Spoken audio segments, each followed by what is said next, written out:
আসসালামু আলাইকুম। আজকে একটি অত্যন্ত ইম্পর্টেন্ট ইস্যু নিয়ে কথা বলবো, সেটি হচ্ছে আমরা সবাই জানি কনসেপচুয়াল ফ্রেমওয়ার্ক ফর আইএফআরএস এটি 2018 সালে রিভাইজ হয়েছে। সেই 1989 সাল থেকে শুরু করে দীর্ঘদিন কাজ করে ফাইনালি আমরা পেয়েছি যেটি হচ্ছে একটা পূর্ণাঙ্গ কনসেপচুয়াল ফ্রেমওয়ার্ক ফর আইএফআরএস। এটা আমরা পেয়েছি ইন 2018, এটা ইফেক্টিভ হয়ে গেছে অলরেডি। সো এখানে এই যে 8টা চ্যাপ্টার নিয়ে কথা বলা হচ্ছে, যে last chapter is capital maintenance concept. এখানে আসলে capital and capital maintenance concept এটি বলা আছে। সো এই 8 নম্বর কনসেপ্টটা মূলত হচ্ছে পুরোপুরি থিওরিটিক্যাল একটা আসপেক্ট। এখানে কোনো অ্যাপ্লিকেশন নেই, অর্থাৎ কোনো জার্নাল এন্ট্রি বা অ্যাকাউন্টিং এন্ট্রির বিষয় নেই। এটি একটি particularly is a very theoretical aspect, but interesting এবং জরুরি। এবং এখানে আসলে শুধুমাত্র অ্যাকাউন্টিং নেই, এখানে ইকোনমিক সেন্সেও কিন্তু ক্যাপিটালকে বোঝানো হয়েছে। সো আমরা একটু দেখি যে কি বলা আছে। আমরা হচ্ছে as per IFRS framework, conceptual ফ্রেমওয়ার্ককে আমরা দেখি যে ক্যাপিটাল মেইনটেনেন্স এর 8ম চ্যাপ্টারে কি বলা আছে। সেটি হচ্ছে যে আমরা জানি ক্যাপিটাল বলতে কি বোঝা যায়, এটা একটু যদি বলি খুব সহজেই আমরা বলতে পারি যে capital includes all goods that are made to create by humans and used for producing goods or service। আসলে গুডস এবং সার্ভিস প্রডিউস করার জন্য যত রকম যেটা ইকোনমিক্স এর ভাষায় বলে ম্যান মানি মেশিন, এই সমস্ত গুলোকে আসলে ক্যাপিটাল বলা হয়। এইগুলো এই স্পেশালি মানি এবং ফিজিক্যাল ইনফ্রাস্ট্রাকচারকে ক্যাপিটাল বলা হয়। এখানে বলা হচ্ছে capital can include physical asset, অর্থাৎ যে আমরা ফ্যাক্টরি মেশিন ক্যাপাসিটি এগুলো ইউজ করি, such as production plant, and obviously financial asset such as investment portfolio. অর্থাৎ এখানে মূলত আইএফআরএস এর কনসেপচুয়াল ফ্রেমওয়ার্কে ক্যাপিটাল বলতেই বোঝানো হয়েছে দুটো, একটা ফিজিক্যাল ক্যাপিটাল আর একটা হচ্ছে financial capital. So physical capital is basically the production plant, machineries and all the capacity, physical capacity যেটাকে to produce goods and service for your business. And financial যেটা capital is basically your investment. So capital can also be refer to money invested in the business to purchase asset, এটিও আমরা কিন্তু জানি। So this framework identifies main two concepts of capital. First of all, যেটা আমি বললাম যে the financial concept and the physical concept। এই ক্যাপিটালের দুটি কনসেপ্ট নিয়ে ডিসকাশন করা আছে আইএফআরএস এর ফ্রেমওয়ার্কে, chapter 8 capital and capital maintenance. সেখানে বলা আছে the financial concept and the physical concept। So এখানে যদি আমরা দেখি যে ফাইন্যান্সিয়াল কনসেপ্টের ভিতরে মূলত হচ্ছে যে আপনার শুরুতে যে ইনভেস্টমেন্ট করেছেন, আপনার সেই ইনভেস্টমেন্টের ফলে যে নেট অ্যাসেট মিন ওনার্স ইকুইটি অথবা নেট ওর্থ, সেটি নমিনাল মনিটারি ইউনিট এবং হচ্ছে ইউনিট অফ কনস্ট্যান্ট পারচেজিং পাওয়ার। এটি নিয়ে একটু কথা বলবো, এটি ইকোনমিক্সের আরেকটা কনসেপ্ট, সেটি আমি সামনে ক্লিয়ার করব। নমিনাল মনিটারি ইউনিটস মানে হচ্ছে যে ফিজিক্যালি আপনি 1 লাখ টাকা দিয়ে ব্যবসা শুরু করেছিলেন এবং এই আপনার বছরের শুরু যদি আপনার নেট অ্যাসেট বা নেট ওয়ার্থ যদি 1 লাখ টাকা হয়, তাহলে বছর শেষে আপনি এখানে প্রফিট করলেন ধরেন 10,000, তাহলে 1,10,000 হলো। সো কোনোভাবেই আপনার সামনের ইয়ারে আপনার ক্যাপিটাল লাগে হচ্ছে আপনার হচ্ছে 1,05,000 টাকা, তাহলে বলা হয় যে আপনি কিন্তু 5,000 টাকার ভিতর বেশি আর ডিভিডেন্ড দিবেন না। অর্থাৎ ডিভিডেন্ড বেশি দিয়ে আপনার বিজনেসের ক্যাপিটাল শর্টফল করা যাবে না। এটি একটা কনসেপ্ট মেইনটেনেন্স আছে, সামনে আমি বলবো। সো এর বাইরে ফিজিক্যাল ক্যাপাসিটি যেটি কনসেপ্টটা হচ্ছে আমরা জানি প্রোঅ্যাক্টিভ ক্যাপাসিটি যেটাকে বলা হয় সেটা হচ্ছে unit of output per day অথবা পার মান্থ অথবা পার ইয়ার, যেভাবে আমরা বলি না কেন, একটা ফ্যাক্টরির physical capacity to produce goods and services, specially goods. So এটিকে আমরা আইএফআরএস এর কনসেপচুয়াল ফ্রেমওয়ার্কের 8 নাম্বার চ্যাপ্টার, যেটিকে হচ্ছে concept of capital and capital maintenance, এভাবে বলা আছে। সো আমরা যদি আরেকটু দেখি, সেটি হচ্ছে যে ফিজিক্যাল কনসেপ্টটা কি, এটি একটু আগে ডিসকাশন করি।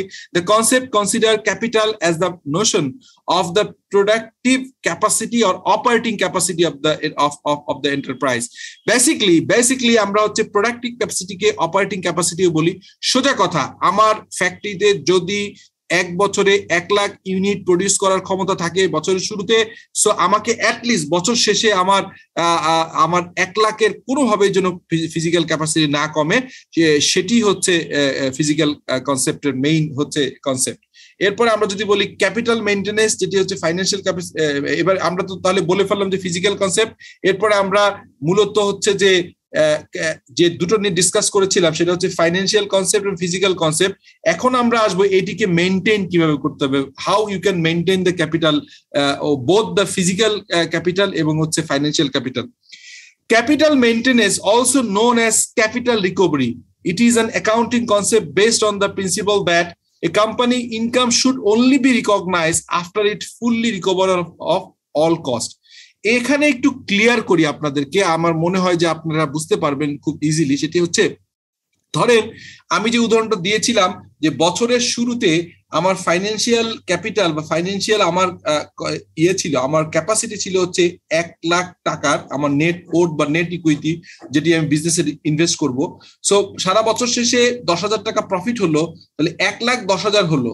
এখন নর্মালি কোনো ওনাররা বলতে পারে যে আমার হচ্ছে যে প্রফিট যে 10,000 হয়েছে আমি ডিভিডেন্ড আকারে নিয়ে নিব, বাট এটি নেওয়া যাবে না এই কনসেপ্ট অনুযায়ী। বিকজ আমরা যে 1 লাখ টাকা আগে যদি ধরে নিচ্ছি যে 1 লাখ টাকা আগে আমরা 50,000 ইউনিট র মেটেরিয়াল কিনে আমরা প্রোডাকশন করে 50,000 ইউনিট ফিনিশ গুড বিক্রি করতে পারতাম, কিন্তু এখন দেখা যাচ্ছে যে ইনফ্লেশনের কারণে, ইনফ্লেশন যেটা পারচেজিং পাওয়ার ক্যাপাসিটি যেটা আমি বলছিলাম, সেটি হচ্ছে পারচেজিং পাওয়ার প্যারিটি বলে হচ্ছে, সেইখানে আমরা যদি দেখি সেটি হচ্ছে যে যদি এমন দেখা যায় 50,000 ইউনিট কেনার জন্য আগে 1 লাখ টাকা লাগলে এখন লাগছে 1,05,000 টাকা।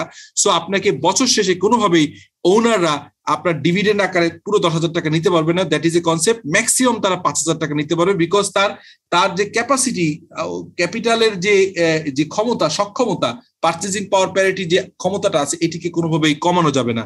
এটাই হচ্ছে ক্যাপিটাল মেইনটেনেন্সের কনসেপ্ট।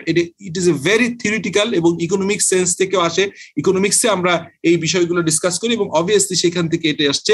এর বাইরে the capital has been maintain. মোট কথা হচ্ছে যে আমি কোনোভাবেই ওনাররা টাকা নিয়ে যে বিজনেসকে পরে প্রবলেম ফেলবে, আমার প্রফিটের ফুল ডিস্ট্রিবিউশন ইজ নেভার পসিবল। সাধারণত আমরা দেখি ভালো কোম্পানিগুলোর তাদের ডিভিডেন্ড পলিসিতে দেখা যায় যে প্রফিটের একটা সার্টেন পার্সেন্ট, 10-20% হচ্ছে ডিস্ট্রিবিউট হয়।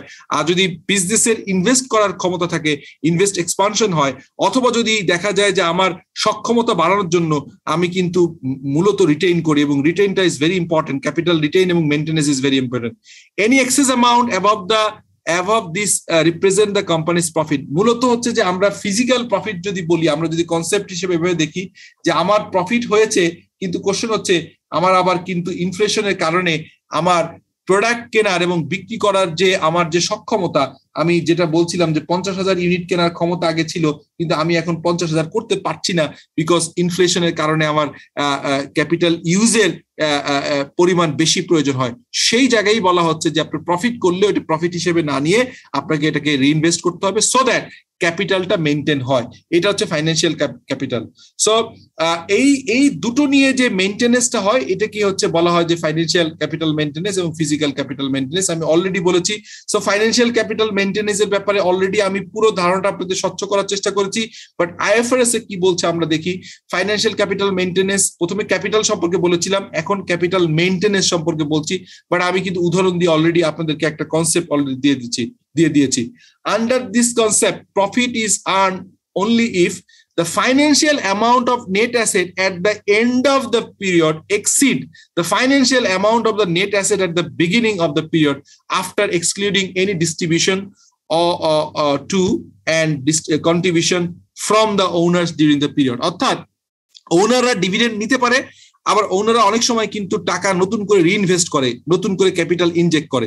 সো এটা কি বাইরে রেখে যদি আমি আমার বছরের শুরুতে আমার কত টাকার নেট অ্যাসেট ছিল বা নেট ওর্থ ছিল, সেটির যে পারচেজিং পাওয়ার ছিল, সেটি যদি আমরা বছর শেষে ওই জিনিসটাকে ধরে রাখতে পারি, মেনটেন করতে পারি, সেটিকেই বলা হচ্ছে ফাইন্যান্সিয়াল ক্যাপিটাল মেইনটেনেন্স। এরপরে আমরা যদি বলি যে ফিজিক্যাল ক্যাপিটাল মেইনটেনেন্স, এটি হচ্ছে under this concept profit is earn only if the physical productive capacity of the entity at the end of exceed the physical productive capacity at the end of the at the beginning of the period।